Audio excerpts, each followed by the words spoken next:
Em nome do Pai, do Filho e do Espírito Santo. Amém. Que Nossa Senhora e Nosso Senhor Jesus Cristo possam suprir as deficiências de minha exposição. Então, meus caros, faz tempo que não faço um vídeo de vlog aqui. Decidi que é mais prudente voltar a tentar fazer um vídeo todo dia. Aconteceram semanas nas quais não postei nenhum vídeo, porque eu pensava em fazer 3 ou 4 aulas do curso, né? Mas nem sempre isso será possível enfim, né? Acho que é melhor para o engajamento do canal aqui tentar fazer um pouco de conteúdo todo dia.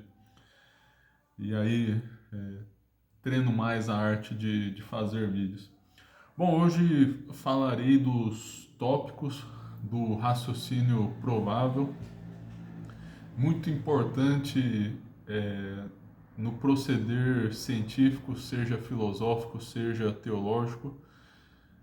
São muito utilizados nos dois,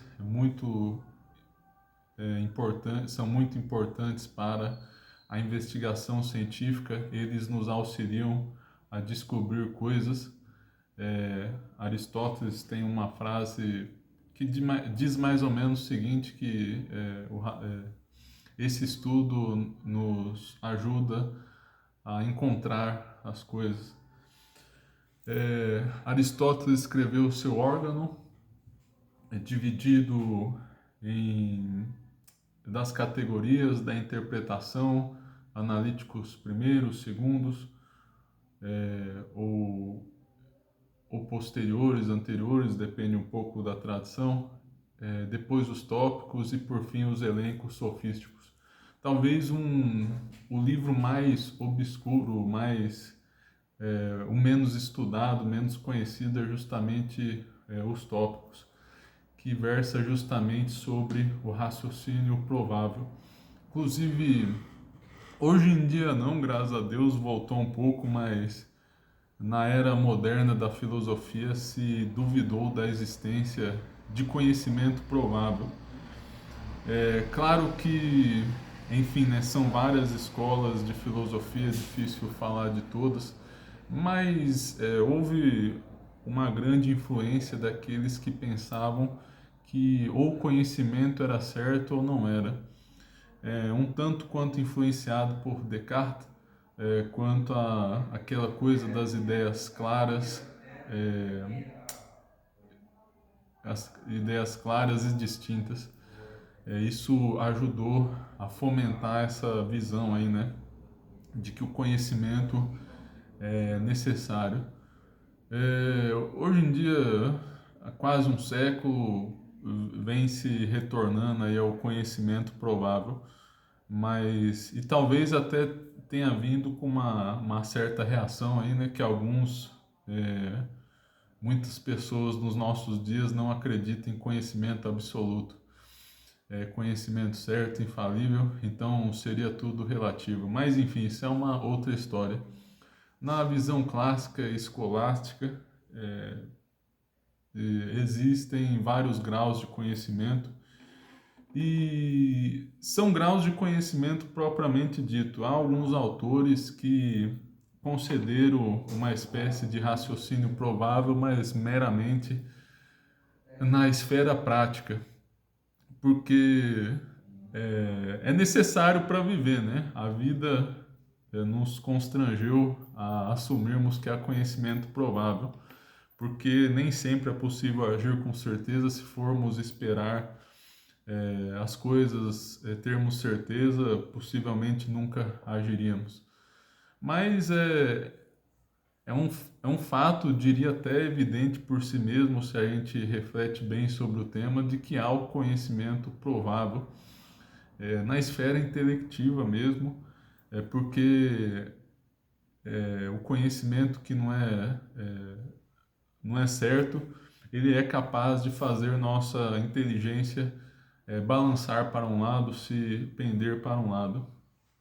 E seja como for, é muito importante na esfera moral, inclusive Estou fazendo esse vídeo também em ocasião da aula de escrúpulos que eu fiz ontem. Se você não conhece o nosso curso de Teologia Cético-Mística, consulte aqui a nossa descrição, reze por mim, se inscreva no canal, curta o vídeo, tem o Pix, veja na descrição, tem o link de nossa editora, veja os lançamentos, os livros, tem o de Nossa Senhora de La Salette aí, né? E voltando à aula, né? Então, em razão da aula de escrúpulos, falei do conhecimento provável, que muitos escrupulosos, sem perceber, passam a agir somente se tiverem certeza sobre as coisas. Isso não é necessário, basta ter certeza mais provável. Ao menos na grandes... enfim, né? É até condenado pela igreja a tese jansenista de não é, de não ser lícito agir mesmo com a probabilíssima das o conhecimento probabilíssimo de que algo é certo, ou seja, condenando o que chamamos de tussiorismo, que significa a certeza de tudo. Tussior vem de tudo. Então, segundo essa visão aí, principalmente defendida aí por vários jansenistas, só poderíamos agir licitamente se tivéssemos 100% de certeza que uma ação é boa. Então, por isso, o estudo aí do conhecimento provável para nos auxiliar a tomarmos decisões. Então, como falei, para mim é um fato e também até na própria investigação científica, para passarmos do conhecimento, do não conhecimento ao conhecimento, parece ser necessário passar pelo conhecimento provável. Então seria uma etapa, provavelmente uma etapa necessária do conhecimento certo. Então esse seria outro argumento de que há, na esfera intelectiva propriamente falando, o conhecimento provável. E quanto aos tópicos de Aristóteles, ele dividiu em os chamados tópicos,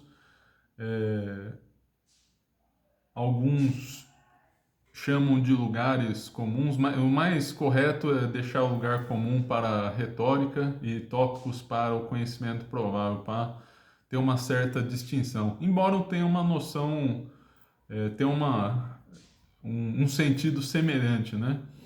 Essa analogia com lugares, mas de preferência deixar tópicos para essa arte do conhecimento provável, também chamada por alguns de dialética. Então, a principal divisão, os 4 grandes grupos, seria por gênero, pela definição, pela propriedade, pelo acidente. Alguns confundiram isso com os predicáveis, mas uma coisa é uma coisa, outra coisa. Isso daqui são os gêneros de tópicos. Os predicáveis são gênero, propriedade, acidente, diferença específica e espécie. Esses são os 5 predicáveis. Aí Aristóteles estudou e chegou a um número de mais de 200, talvez até 300 tópicos, seriam espécies desses 4 grandes grupos. Aí os escolásticos, para facilitar um pouco, dividiram em aproximadamente 10 grupos, né, para ficar mais fácil para a gente. Tem lá no livro do Cardeal Ceferino, vocês podem achar, está em domínio público, Filosofia Elemental, no primeiro tomo, na página 98 do PDF, 98 é do arquivo e 82 é do próprio livro. Mas procura aí pelos nomes que eu vou falar, del Syllogismo Probable, procura por esse capítulo que você vai chegar ao capítulo.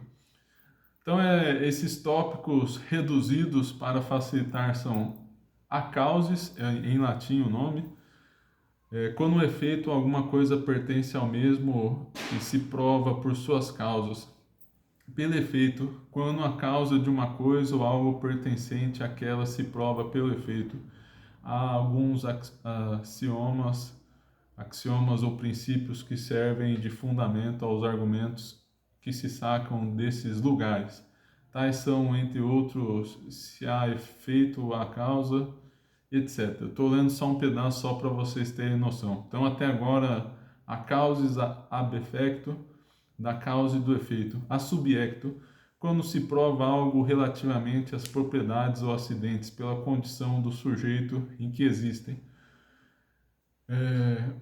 Pela definição, quando nos servimos da definição do predicado do sujeito para provar sua conexão ou repugnância.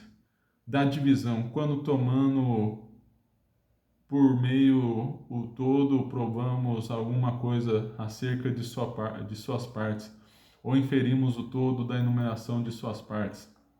A contrários, quando da afirmação ou negação de um contrário inferimos algo acerca de outro.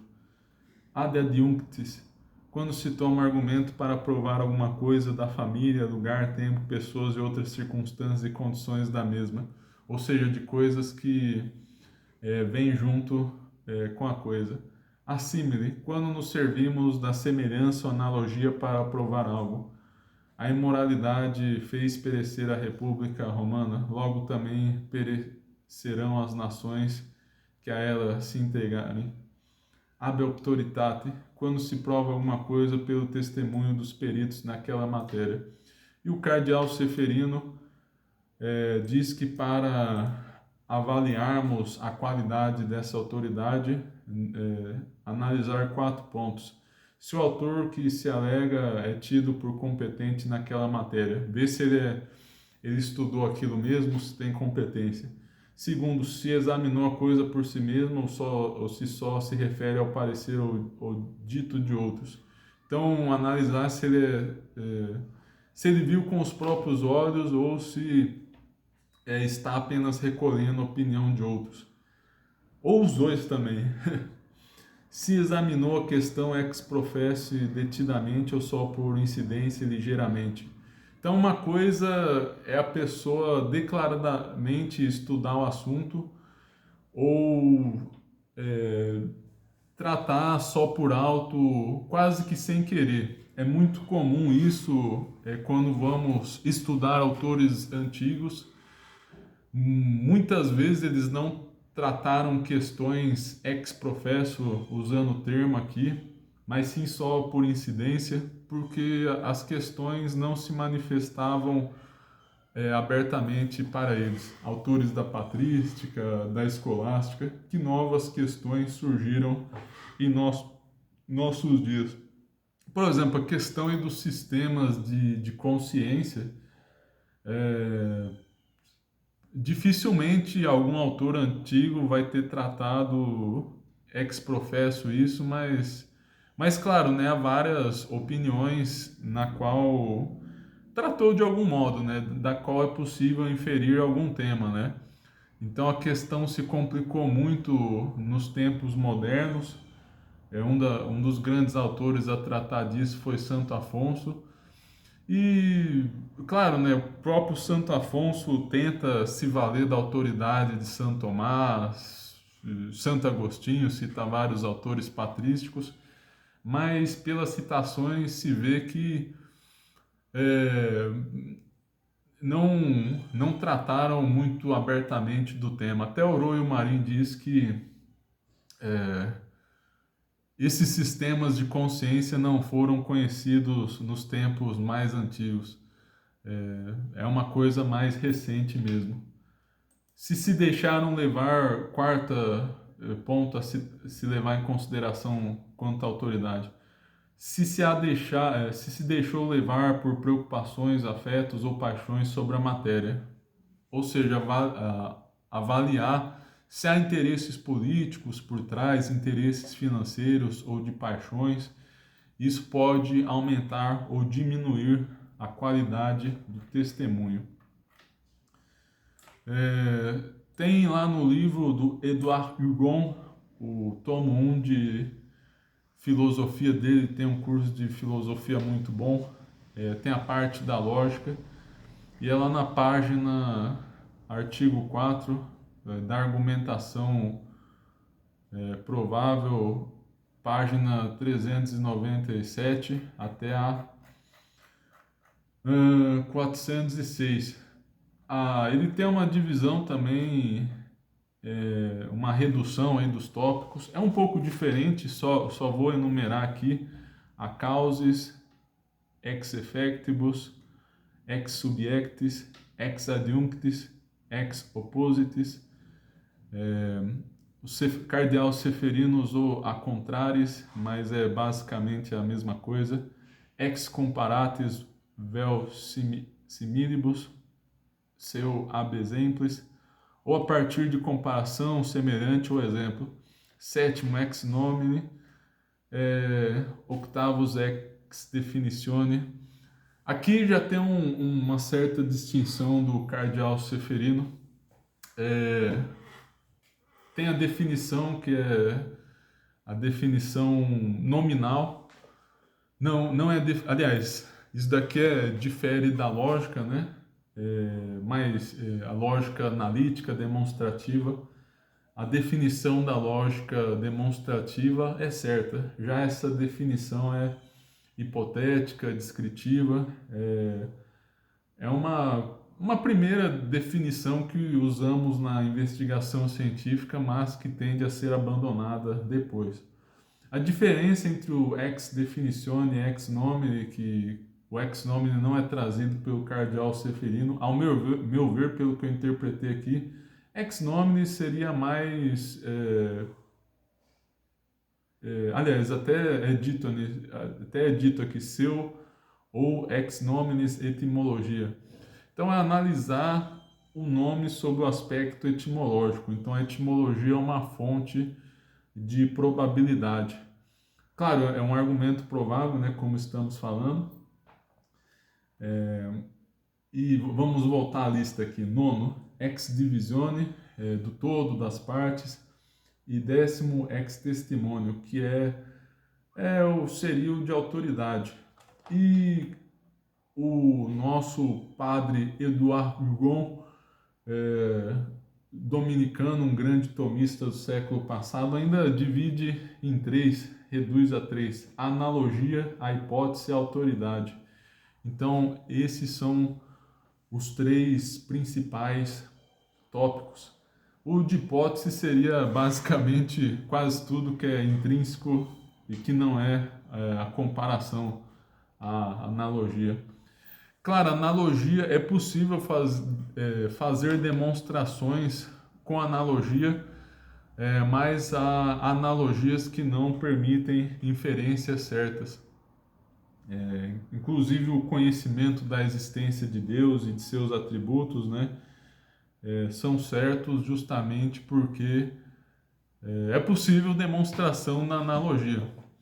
Senão isso não seria possível dentro do sistema tomista. Não seria possível demonstrar com certeza a existência de Deus. Claro, os univocistas talvez adiram à opinião de que não há conhecimento certo com analogia. Seria uma possibilidade. Não sei se concretamente defendem isso, confesso que não entendo muito de escotismo, e essa é uma questão bastante específica. Então, o que é interessante notar aqui? São argumentos para a gente investigar as coisas. Em moral, geralmente basta conhecermos a autoridade dos santos autores. É importante notar que a autoridade tem um aspecto diferente na teologia. Primeiro porque os autores têm a graça de Deus, né? Geralmente nossas referências são santos que fizeram milagres, que demonstraram virtudes sobrenaturais, os dons do Espírito Santo, como os santos padres, São Tomás, Santo Afonso, São Roberto Bellarmino, outros doutores recentes. Então eles têm uma autoridade pela graça, e a autoridade de Deus é infalível, porque Deus não erra e não pode enganar ninguém. E também dá motivos de credibilidade, os milagres, o próprio dom da fé. Então, a autoridade de Deus é infalível. A autoridade dos homens não é infalível, porque somos falíveis. Então, por isso, nesse caso, é algo só provável. Mas a autoridade de Deus não falha nunca. O que é interessante notar também, como estava falando, né, em moral, geralmente basta a autoridade dos autores, ou mesmo a autoridade do seu diretor espiritual. Ele tem a graça de estado, você confia nele. Mas você também pode usar para investigar aí analogia, você analisa com outros casos que você conheceu, que são semelhantes, usa esses tópicos. E que mais? E lembrar, né, pode não parecer aqui, mas são todos prováveis aqui no caso. Claro, há um conhecimento da causa, do efeito que é certo, mas há causas que nem sempre fazem a gente conhecer com certeza. Vamos imaginar assim, né? Vai nascer uma criança, está todo mundo aguardando ela, mas tragicamente ocorre aborto espontâneo, ou enfim, a criança morre no seu nascimento, qualquer espécie de tragédia. Então, muitas vezes a causa acaba não se verificando. Geralmente na natureza, geralmente ela se verifica, mas nem sempre. Graças a Deus, a maioria das crianças nascem bem, mas algumas morrem. E na natureza, muitas vezes, embora menos provável, também nasçam pessoas, né, no caso dos seres humanos ou animais, plantas com deformidades, doenças, enfim, né? Então a causa não se verifica. Então, nesse sentido, ela pode ser provável, ela é meramente provável. Então, tudo que é dito aqui é de probabilidade. E é interessante, um exercício muito legal que eu sugiro, quando for ler a Suma Teológica, tentar identificar os tópicos com os quais Santo Tomás levanta as objeções. Então, para você imaginar, investigar as coisas, você pode se valer dos tópicos. No nosso curso de Teologia Cético-Mística, eu me vali muito disso, né? Li a questão de Santo Tomás e falava, essa objeção, pelo contrário, enfim, né, outro tipo pela autoridade, ou outro tipo de tópico, né? Então esse é um exercício interessante a ser feito, porque Santo Tomás se fundava nesses tópicos para levantar as objeções a serem refutadas. Então é isso, meus caros, muito obrigado pela audiência, até a próxima, em nome do Pai, do Filho e do Espírito Santo, amém.